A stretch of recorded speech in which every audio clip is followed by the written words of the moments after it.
Welcome everyone, here is DavixStudio, and once again we need to keep learning some commands.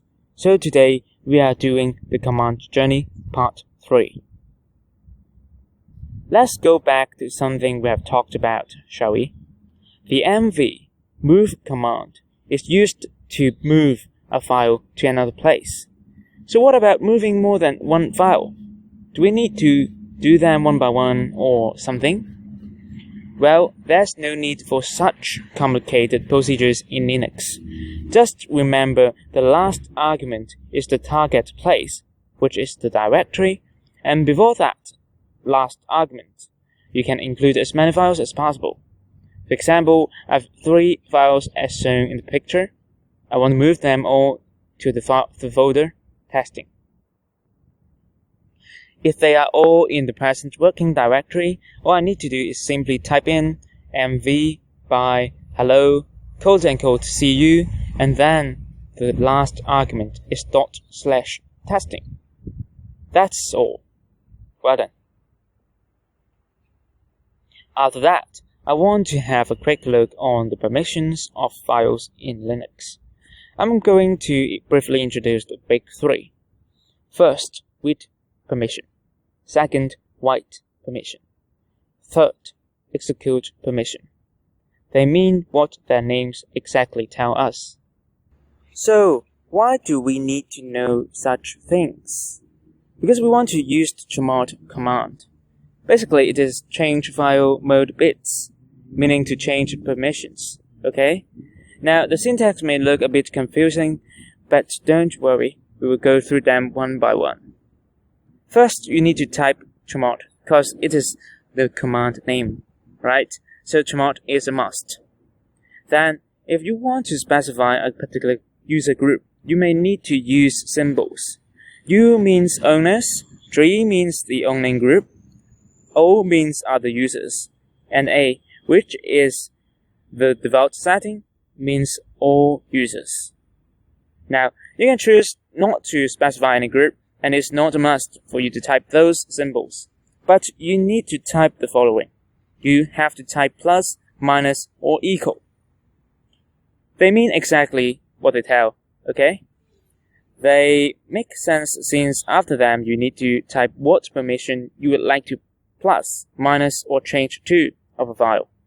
So the permission symbols, as you can see, are the initials of read permission, write permission, and execute permission. Let's take a look at an example. So let's say I want to make the hello file not readable except the owners. I need to type the following. chmod g o minus r hello. Notice that the symbols must be linked together, and their order is exactly what I've told you. Let me repeat again what those symbols mean. G means the owning group, not the owners. O means other users.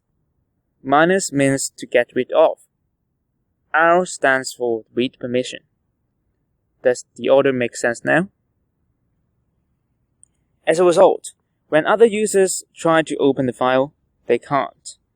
They get denied by the system. Okay, so now we can talk about other commands. The next one I want to introduce is the touch command. It has 2 functions.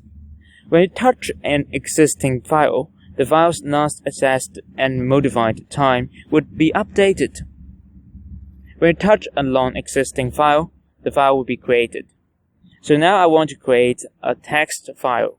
I simply type touch and then the file name .txt.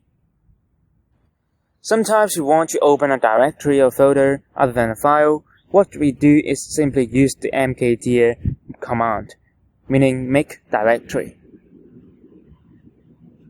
Now I shall introduce some extra tips. First, the Xmen. If you want to see menu page on a new window, you just simply type in Xmen. It is very cool and useful. This one is also very cool, the cal command. It means calendar.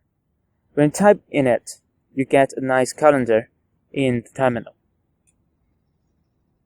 You can change the date format by adding -j after it. As a result, you see day 1 to day 365. Of course, you can also show a year calendar by typing -y. Moreover, you can type in a particular month, just like July 2007. Finally, let me introduce the W command. It stands for who and what. So in short, it shows who is logged on and what they are doing.